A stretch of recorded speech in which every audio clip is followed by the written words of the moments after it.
In this video, we'll talk about inverse functions.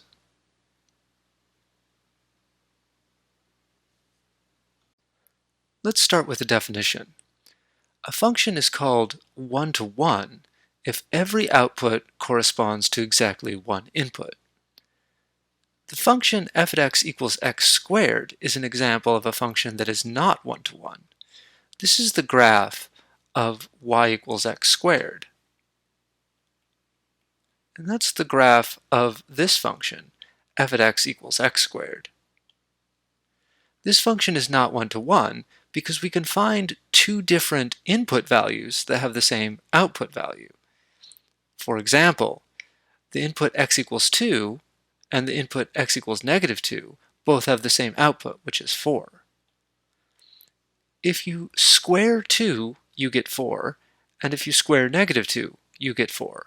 That means we have two input values that each have the same output value.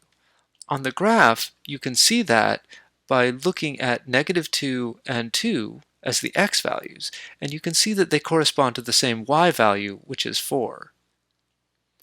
If you can find two inputs that have the same output, then the function is not one-to-one. On the other hand, the function f at x equals x cubed is a one-to-one function. Any output corresponds to exactly one input, that is the cube root. So if whatever y is, you let x be the cube root of that, and then f at that particular x value will give you y. On the graph here, you can see that any time I pick an x value, it corresponds to a y value, but there's only one x value that corresponds to any y value. That's why this function is one-to-one.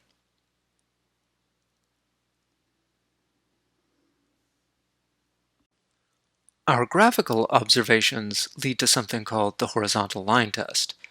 A function f is one-to-one if no horizontal line intersects the graph of f more than once. So for example, f at x equals x squared.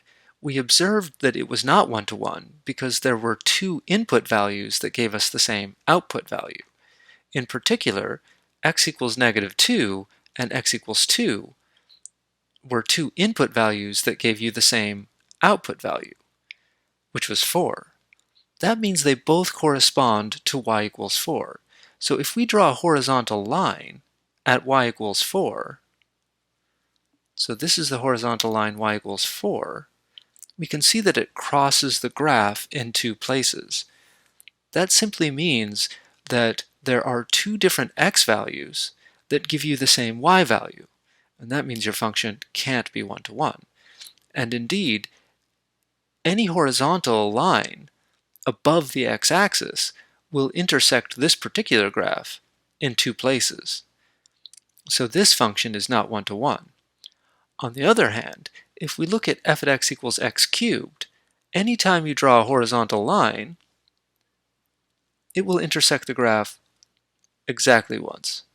And that's how we know that this is a one-to-one function.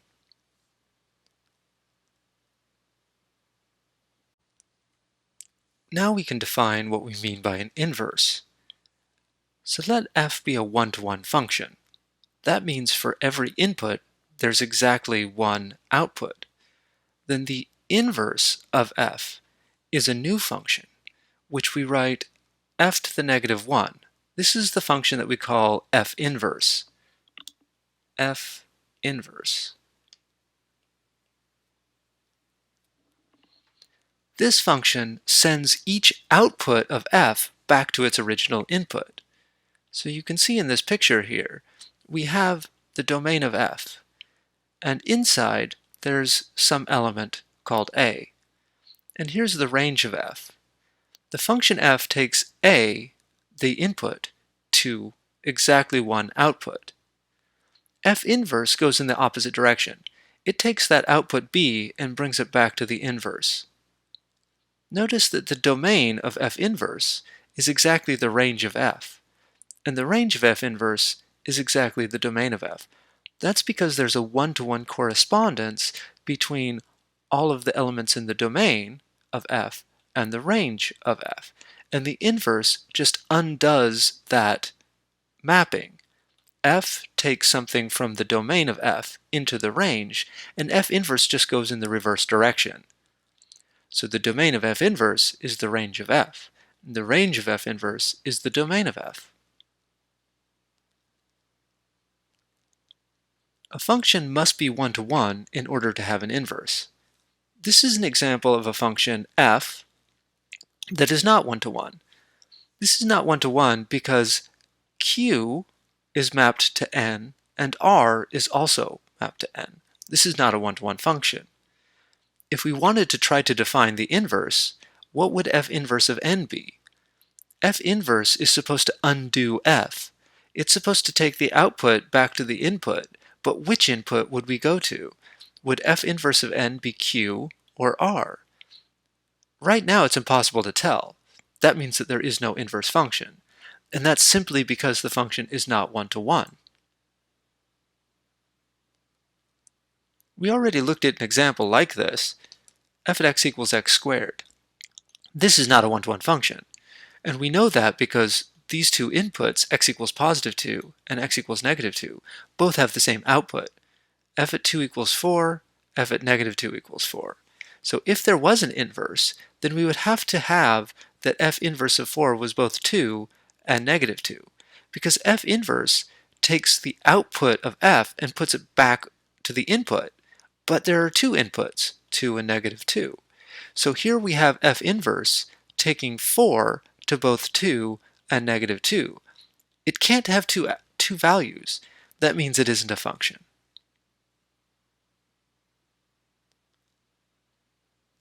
The other example we looked at, f at x equals x cubed, is a one-to-one function. It takes x to its cube, which is x cubed. So the inverse of f just goes in the reverse direction. F inverse takes that x cubed back to x, the cube root. So here we have a table of some values, just so we can see what it does. F at x equals x cubed. So what does that mean? That means 1 goes to its cube, which is 1. 2 goes to 2 cubed, which is 8. 3 goes to 3 cubed, which is 27. Negative 2 goes to negative 2 quantity cubed, which is negative 8, and so on. For example, 2/3 goes to 8 over 27. That's what f does. F takes x and brings it to its cube. That means that f inverse undoes that. So it takes a cube back to its cube root. So 1 is 1 cubed, so it takes it back to 1. 8 is 2 cubed, so f inverse goes back to 2. 27 is 3 cubed, so it goes back to 3. And so on and so forth. You see, f inverse just simply undoes everything that f did to start with. Now here we're writing f inverse at x cubed equals x. Usually we prefer to write functions as f inverse of x instead of f inverse of x cubed. So what we would do is we would write f inverse of x is the cube root of x. Whatever x happens to be, that input x, you compute the cube root, and that's your output.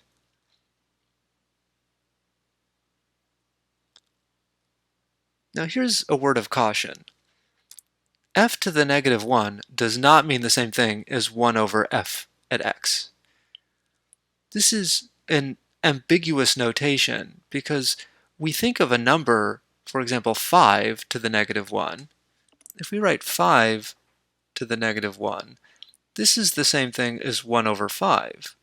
So it's very natural when you see f to the negative 1 to think that that means 1 over f. But these are not the same thing. These do not mean the same thing. The inverse of f at x equals x cubed is the cube root function. F inverse of x is the cube root. This is not the same as 1 over f, which is 1 over x cubed. See, f is x cubed, so 1 over f is 1 over x cubed. And I invite you to just plug in certain numbers and verify that this is not the same. For example, if we look at x equals 8, then the cube root of 8 is 2. However, 1 over 8 cubed is certainly not equal to 2. 8 cubed is a very large number. And 1 over that is not the same thing as 2. On this slide, we just reiterate something that we already mentioned. Suppose that f is a one-to-one function, and suppose that f at a is equal to b. So this a is an element of the domain of f, and it gets sent to b, which is an element of the range of f. F is a one-to-one function. That means there's a one-to-one correspondence between all of the things in the domain of f and all of the things in the range of f. Everything in the domain is mapped uniquely to one of the things in the range. And f inverse undoes that mapping. So everything in the range of f corresponds to something in the domain. So this a is mapped to b, and f inverse takes this b back to a. So f inverse takes every b in the range of f back to the original a in the domain of f. So in other words, the domain of f inverse is the range of f, and the range of f inverse is the domain of f.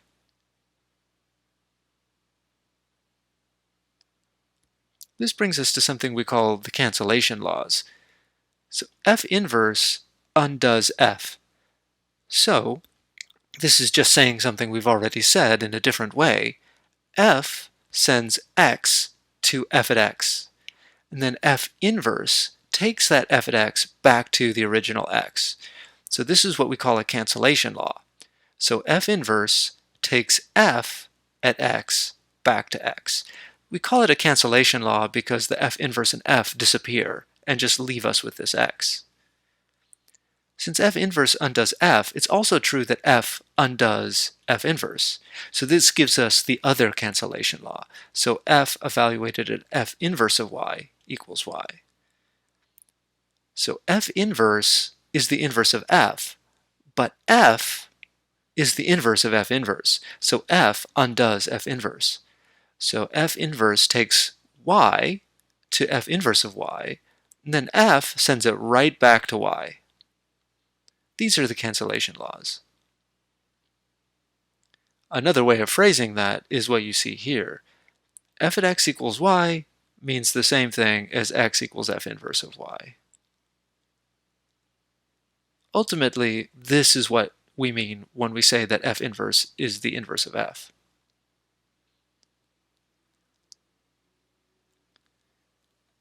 There's a very nice relationship between the graph of a function and its inverse. Well, in fact, in some sense they're the same. The graph of f inverse is the same as the graph of f, but with the roles of x and y reversed. So here's an example of a one-to-one function, which we're calling f.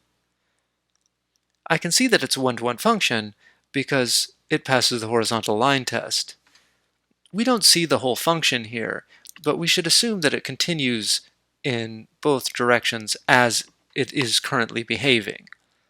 So this is a one-to-one function. The inverse just does the opposite of what f does. So the function f takes an x value and maps it to a y value. So f inverse does the reverse. So here's the graph of f inverse. Notice that now we have y as the horizontal axis and x is the vertical axis, because it's just doing the same thing in reverse. So here are the positive x values, and those correspond on the second graph to these positive x values. And here are the positive y values, which correspond to these positive y values. So if we look at some value of x, let's say right here, that corresponds to a y value. Let's say right about here. So that's our y value. On our other graph, this y value is now on the horizontal axis. So this is 1 point, so let's just count our hash marks. 1, 2, it's right in the middle, so it's about 1.5. So it's about right here, y.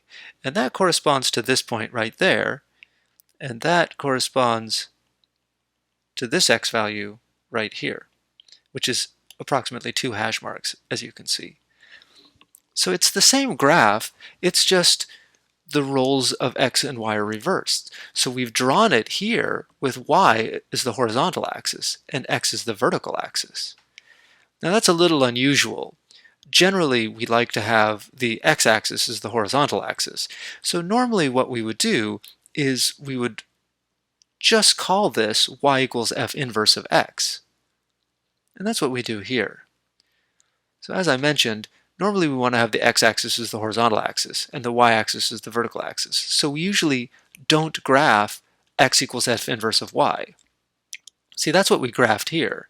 We have y equals f at x on the left, and on the right we have x equals f inverse of y, but that's an unusual way to write it. So instead we swap the letters.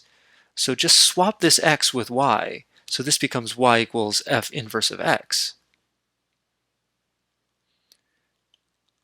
If we put the graph of f and f inverse on the same xy axis, then we can see that the graph of y equals f inverse of x is the reflection of the graph of y equals f of x through the line y equals x.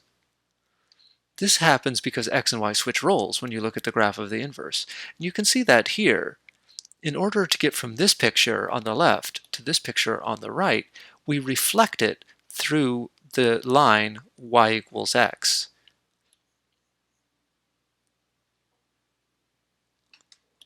So this graph, the top one is y equals f at x. And this is y equals f inverse of x. And one is the reflection of the other through the line y equals x. How do you test for an inverse? So here's a theorem. If either f composed with g at x is x, or g composed with f at x is x, then f and g are inverses of each other. In particular, if one of these is true, then the other one must be true as well. If one is true, both are true. So show that g is the inverse of f for this example. F at x equals 1 over x plus 2, 1 over the quantity x plus 2, and g at x is 1 over x, quantity, subtract 2. So let's find out. All we have to do is compute. So compute directly. We can compute f composed with g or g composed with f. Let's just do f composed with g. So f composed with g at x equals. Well, the first thing to do is to evaluate g at x. You want to do the thing inside the parentheses first. Well, g at x is right here. It's 1 over x minus 2. So this is f at 1 over x minus 2. So now what we're going to do is we're going to take whatever our input is and put that into f. So there's f. So what f does is it takes the input, so f takes the input x, and it looks at 1 over that input plus 2. So there's the input right there. So every place that there's an x, I just replace it with the input, which is right here, 1 over x minus 2. So f at whatever input is 1 over that input plus 2. But that input, in this case, is 1 over x minus 2. So this is going to be equal to 1 over the input plus 2. But the input is 1 over x minus 2, like so. So this is 1 over x minus 2 plus 2. Minus 2 plus 2. So those will cancel. So so these two will cancel, and you'll just be left with 1 over x. Dividing by a fraction is the same as multiplying by the reciprocal. So this is the same as 1 times x over 1. 1 times x over 1. That's just x. So you can see that if we look at f composed with g at x, we just get x. So that means that f and g are inverses of each other by this theorem, by theorem 2.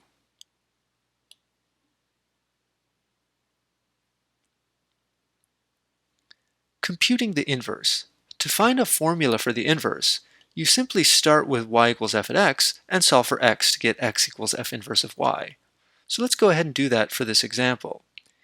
So we write down y equals x cubed plus 5. So when I say that we start with y equals f at x, I simply mean write y equals and then write f at x. So this is our f at x, x cubed plus 5, x cubed plus 5. So like I said, when we start with y equals f at x, I really mean write down y equals and then write down what f at x is, like so. So y equals x cubed plus 5. And now we solve for x. So the first thing we do is we subtract 5 from both sides. So that's going to give us y minus 5 equals x cubed. Now normally we like to have the variable we're solving for on the left. So let's just swap the order. So this is x cubed equals y minus 5, just as a convention. And now we just compute the cube root of both sides. So x equals the cube root of y minus 5. And that's our answer. X equals the cube root of y minus 5. So we solve for x, and that gives us f inverse of y. So this is f inverse of y right here. So this thing right here, this is f inverse of y. So we can write it over here. F inverse of y is equal to the cube root of y minus 5. Now another way to write this would be f inverse of y equals y minus 5 quantity raised to the 1/3. Those two things mean the same thing. Raising to the 1/3 power is the same as computing the cube root. So either one of these. But that's your inverse. That's your inverse as a function of y.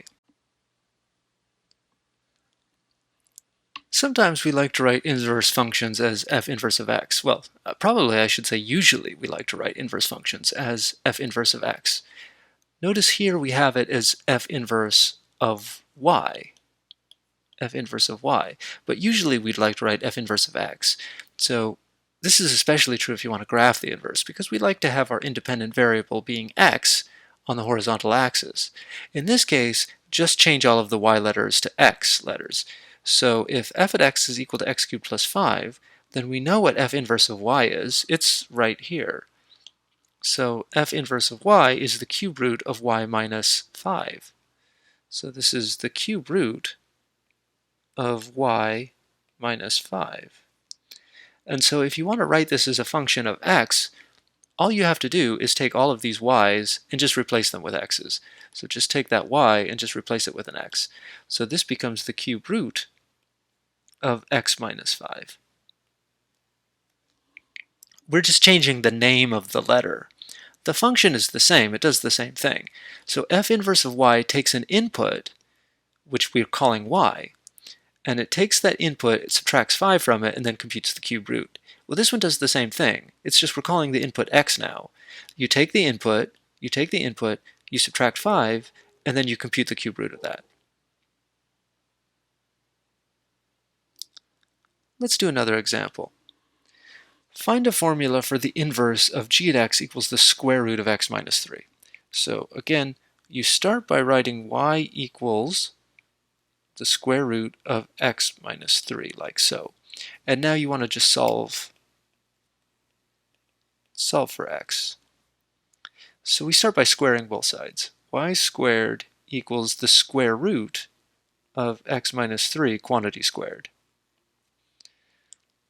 So if you square a square root, they cancel each other, and you get x minus 3. And then you just add 3 to both sides. Y squared plus 3 equals x.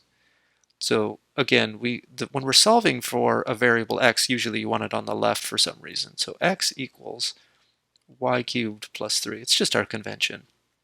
Not y cubed, y squared plus 3. Now this is our answer, so that means that this is f inverse of y. Not f. Our function is g in this case. Our function is g, so this is g inverse. So we have that g inverse of y is y squared plus 3. Now it's common to want this as a function of x. So g inverse of x is equal to x squared plus 3. But again, these are the same thing. We're just changing the name of our variable. Let me just fix that 3. Whatever the input is, you square it and then you add 3. So here's my input x. I square it and then I add 3. I'm just changing the name of this letter, of this variable, but it's still the same thing. I'm just changing the name of the input.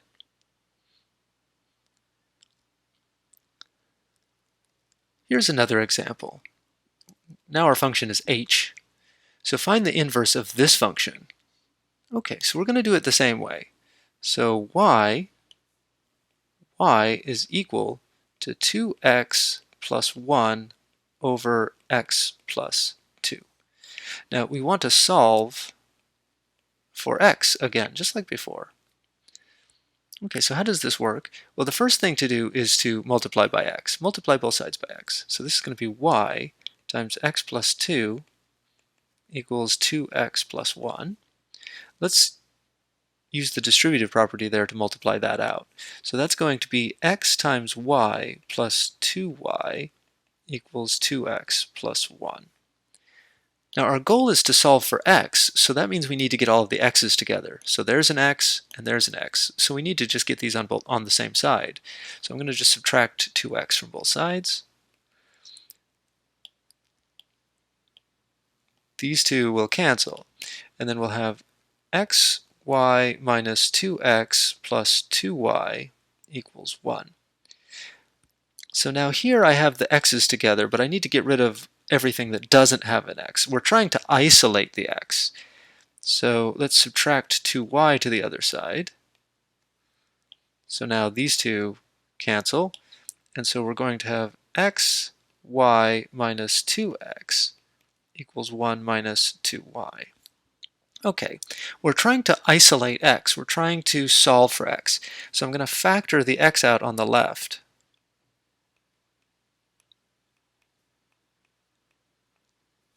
And now we're going to divide by this y minus 2. So on the left, that's going to go away. And we're just going to be left with x equals 1 minus 2y over y minus 2. And that is our f, not our f. Our function is h. So that's going to be h inverse of y. So h inverse of y is equal to 1 minus 2y over y minus 2. And again, if you would rather write this as h inverse at x, you just change the variable. We're not changing the function. We're not changing the function. We're just changing the name of our input. So here's our input, 1 minus 2 times the input, quantity divided by input minus 2. But this is the same. Now our input is x. So it's 1 minus 2 times the input, and all of that quantity divided by the input minus 2, input minus 2. So that's our answer. That's our inverse of h as a function of x.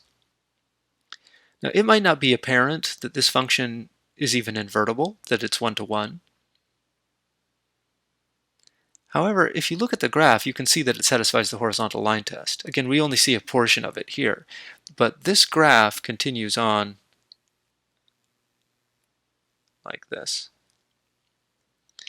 It might look like they might meet here, but there's actually a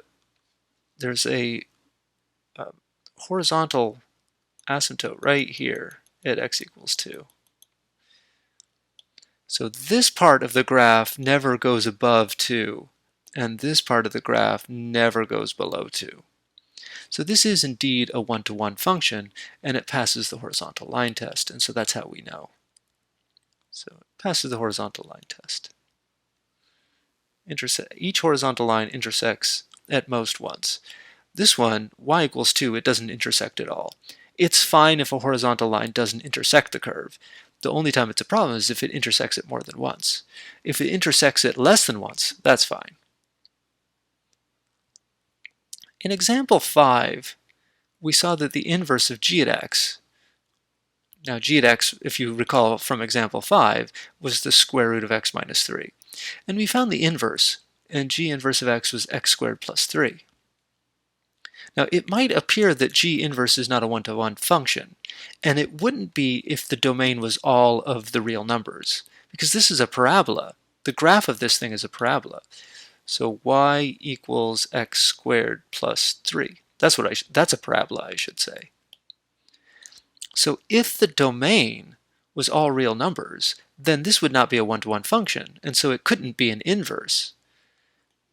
Because this parabola, y equals x squared plus 3, certainly is not the graph of a one-to-one function. However, the domain of g inverse is not all of negative infinity to infinity. You might look at this and go, oh, well, I can plug in any positive or negative number, and it's fine. But the fact is, you're not allowed to put all negative numbers into g inverse. What do I mean? Well, let's look at the next slide here. Remember what the domain of g inverse is. The domain of g inverse is the range of g. But here's the graph of g. Here's the graph of g. So this is y equals g at x. You can see that the domain of g is all x bigger than 3. So the domain of g is the interval 3 to infinity. Now we're allowed to include 3, so maybe I should put a solid circle, a filled circle there. This is going to continue like that. So the domain of g is the interval from 3 to infinity, including 3. But what is the range? The range of g, that's all of the output values. And you can see that it starts at 0 and just increases. So the range is the interval from 0 to infinity. So the range of g is the interval from 0 to infinity. But the range of g is the domain of g inverse. And you can see that here. If you look at the domain of g, so this is, I should put a solid circle there. So remember what this is. This is the graph of the inverse. So we reflect this line, this curve rather, we reflect this curve through the line y equals x. So this point, which is 0, 3, so this point right here has coordinates, or 3, 0 rather. X is 3 and y is 0. That corresponds to this point, which is 0, 3. So when you go to the inverse, you change the roles of x and y. So here x is 3, y is 0. Here it's the reverse. X is 0, y is 3. So 3, 0 goes to 0, 3. And you can see now that the range here, the range of g inverse, it starts at 3 and goes up. But the range of g inverse is the domain of g. The range of g inverse is the domain of g. And similarly, the domain of g inverse starts at 0 and goes to infinity. Because the domain of g inverse is the range of g. The range of g inverse is 0, 1. Or not 0, 1, 0 to infinity. The range of g is 0 to infinity. So that's the domain of g inverse. So on this restricted domain, from 0 to infinity, the function is indeed one-to-one. On the next slide, I've just graphed them both together. The graph of, so this one, this is y equals g inverse of x. This is the reflection through the line y equals x of y equals g at x. And we include these points here.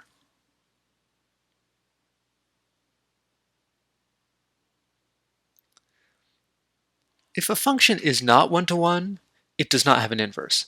But it is sometimes possible for us to restrict the domain to a smaller set where it is one-to-one. And then it will have an inverse. So here's an example we looked at before. This is our function f. Our domain is PQR. and those letters get mapped to m and n. So p goes to m, and both q and r go to n, so this is not a one-to-one function. However, if we decide to restrict the domain to just p and q, so we just ignore this guy, we ignore r, and we just look at the restricted domain here, from p to q, now it's a one-to-one function. Now you have that f at p is equal to m, and f at q is equal to n. So the function is not one-to-one, but it is one-to-one on this restricted domain. So on this restricted domain, it does have an inverse, and f inverse of m is p, because f of p is m, so f inverse of m is p, and f at q is n, so f inverse of n, oh, that's supposed to be a q. How'd that happen? That's supposed to be a q.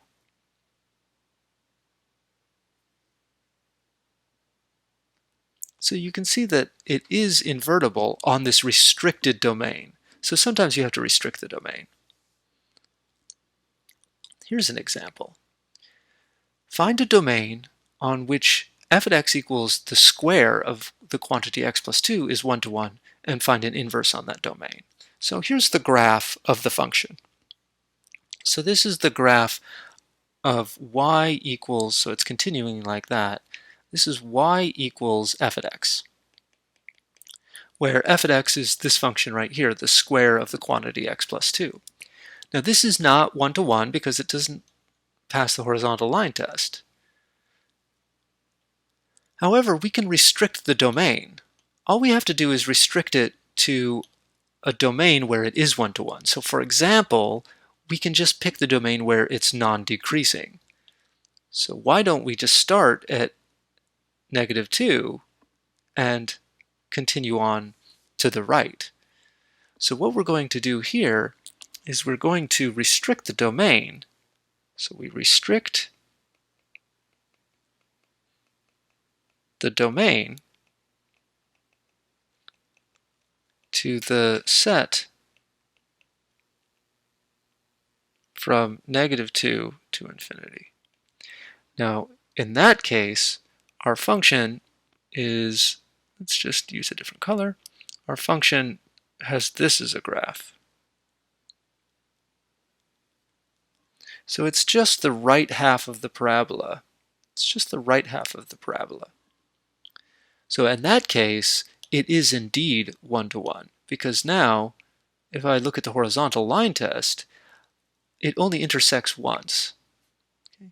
All of these horizontal lines intersect the right half of the parabola exactly once. Down here, of course, it intersects 0 times, but each one of these horizontal lines intersects the half parabola at most once, because now I'm getting rid of this part. I'm not including this part. So let's just get rid of it. So any place where it seems to intersect over here, we're just getting rid of this. So we're just going to look at this right half. So now it is a 1-to-1 function.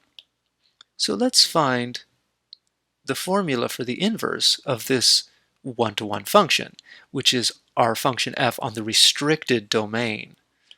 Okay, so let me just remind myself what the formula is. F at x is x plus 2 quantity squared. So y equals x plus 2 quantity squared. Now what we want to do is we want to solve for x here. So the first thing to do is to compute the square root. So we want to compute the square root, and we'll get plus or minus the square root of y is equal to x plus 2. Okay, now here's where it's kind of important that we have our restricted domain. Since x is greater than or equal to -2, because x comes from here, x comes from here, so x is greater than or equal to -2. This is the domain.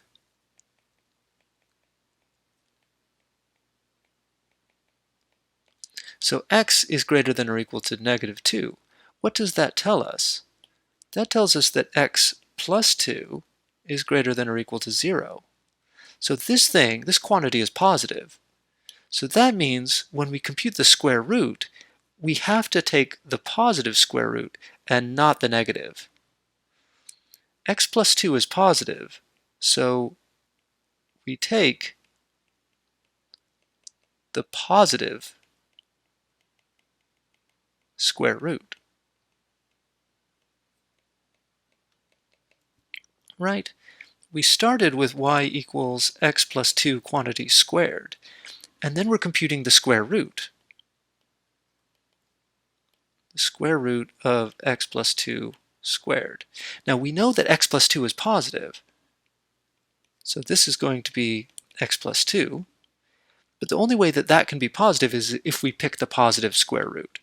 So x plus 2 is equal to the square root of y, and remember we're trying to solve for x.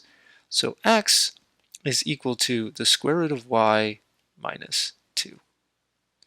And this is our f inverse of y. So f inverse of y is equal to the square root of y quantity minus 2. And usually we replace the y with the x, and we have square root of x minus 2. And that's our answer.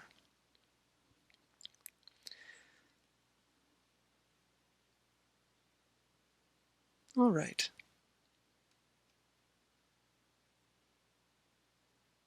Let's do another one. Find a domain on which f at x is equal to x squared minus 5 is 1 to 1, and find an inverse on that domain. So again, here's our graph, y equals x squared minus 5. So we want to restrict our domain to one where this function is 1 to 1. Why don't we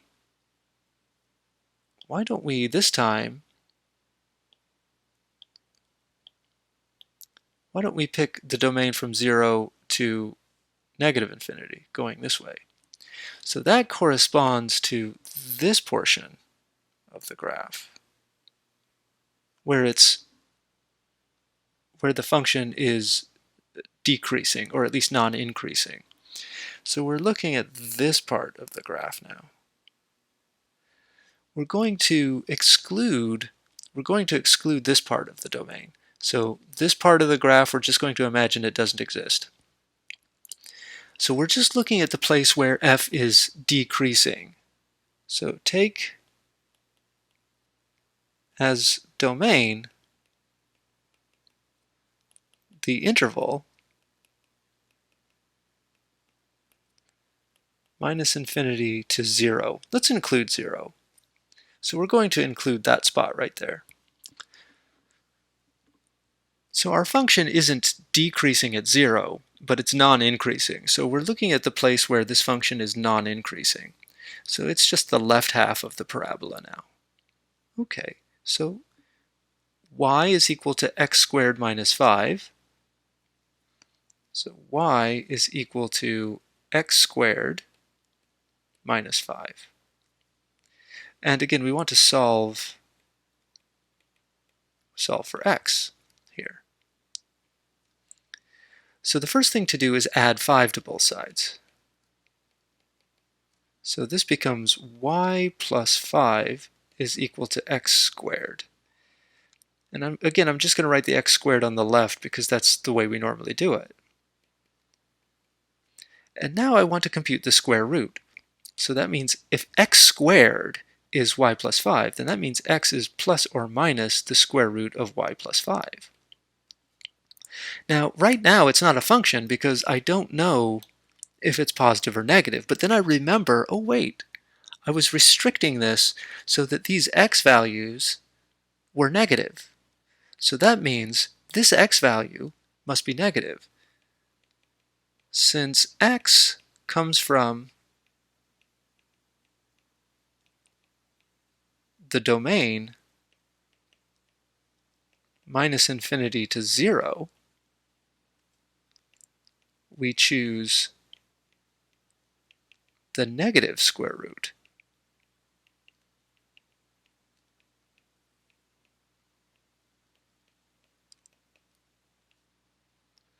So then we have x equals the opposite of the square root of y plus 5. And so this is our inverse. So f inverse of y is equal to the opposite of y plus 5.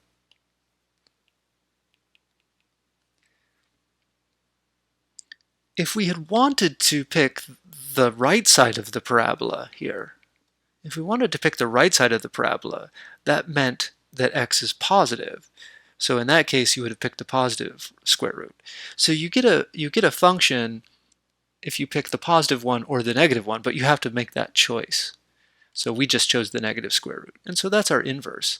Now if you want to replace the x with the y, or the y with the x, f inverse of x equals the opposite of the square root of x plus 5. So just keep in mind that you're renaming this y as this x, but this x is the same as this y. This x is, we're just renaming it.